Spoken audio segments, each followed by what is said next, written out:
Okay, so having looked at those properties of water, then let us look at the roles of water in living organisms, and we shall still go back to some of those properties. Water is very important in hydrolysis. We have seen this, for example, the proteins and also in carbohydrates. That if you want to split a polymer into its monomer, you need water. Okay, so for example, here proteins, you want to split a polypeptide into amino acids, you need water, and basically that process is what we call condensation reactions. Okay, so you need water there. Most of the chemical processes that happen in the body actually happen with water being the medium. So, for example, photosynthesis happens and requires water as the medium. And then nutrients cannot be absorbed if there is no water. Absorption of nutrients means that the nutrients have to be absorbed the bloodstream. Water is needed for that. And then in the plants, water serves several purposes. Herbaceous plants are able to stand, right? Also for what we call tidal pressure. That tidal pressure is because the sap virtue or the virtue actually is able to have water and pushing against the wall, the cell wall, to make the cells expand and be very and maintain shape. Okay? And this is what contributes to them being upright. And then also water is an agent of seed dispersal and germination.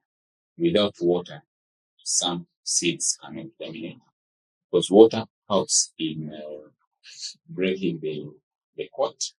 Water also helps in activating the enzymes that are required in breakdown of carbohydrates to make sure that there are enough nutrients for metabolic processes for the germinating seed.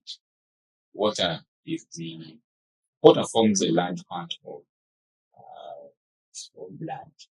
Okay? So if you are dehydrated, that means you don't have enough water in your body, your blood pressure actually goes down.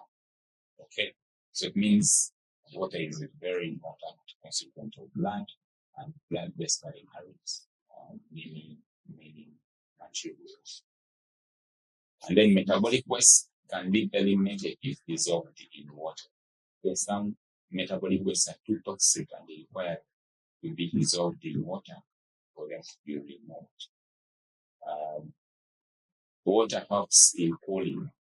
Okay, when you sweat and that water evaporates, takes away the heat sometimes for most cooling. And then you have synovial fluid which lubricates joints. Even the tears, you have water in there. The tears help in lubricating the eyes. Okay. So we have talked about the synovial fluid, but also around organs, for example, around the heart or even around the lungs, you have fluid there. If we don't have that fluid, it means lung movements will be very hard. You have friction. Okay, so water is very important there. Okay, so in animals that rely on water to be able to move, okay, and you will look at the movement in annelids and nematodes. You will see how changes in hydrostatic pressure contribute to movement. We have looked at this in the plants, and then inside your eye, you have fluid there, and water is one of the contact elements of that, and it contributes to maintaining the shape of your eyeball. And then the amniotic fluid. When a woman is pregnant, the baby is within a fluid, and that fluid is what supports that baby. At that point, we say that is the fetus. And then water is where you have living organisms surviving. So we say that water is a habitat. Water has dissolved the salts or dissolved ions. The water that you take contains sodium ion, chloride ions, magnesium ions, and potassium ions. These ions are very important for your bodies.